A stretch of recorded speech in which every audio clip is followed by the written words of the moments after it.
पूजा recording studio Jehanabad.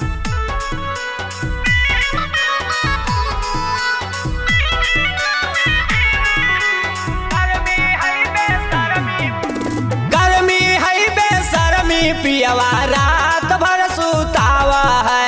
गर्मी है बेशर्मी पियवा रात भर सुतावा है। बांध करके खिड़की एसी लहंगा में लगावा है। बांध करके खिड़की एसी लहंगा में लगावा है।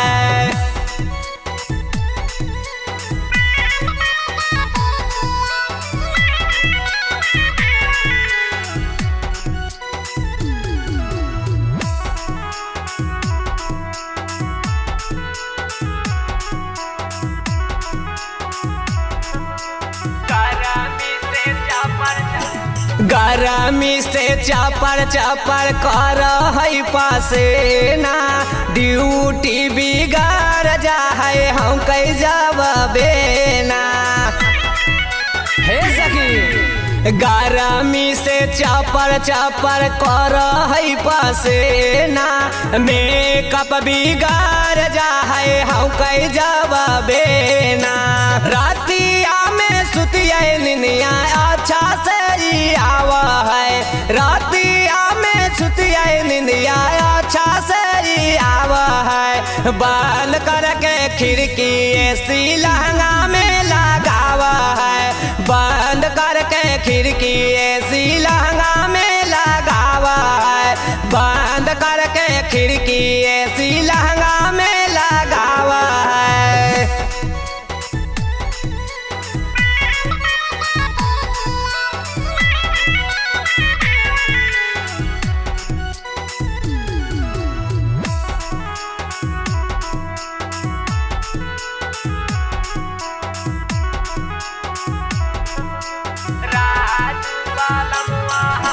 राजू बालमुआ हमारा दुखावो न बुझेगे। देवरा रौसनवा हमारा ढोरिए पर कूदेगे।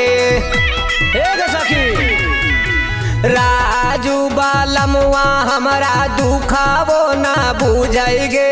देवरा रौसनवा हमारा ढोरिए पर कूदेगे। पारे मानी राला हमर पियवा के न समझावा है। पारे मानी राला हमर पियवा के न समझावा है। त बंद करके खिड़की एसी लहंगा में लगावा है। बंद करके खिड़की एसी लहंगा में लगावा है। बंद करके खिड़की एसी लहंगा में लगावा है। Mix by Puja Yadav.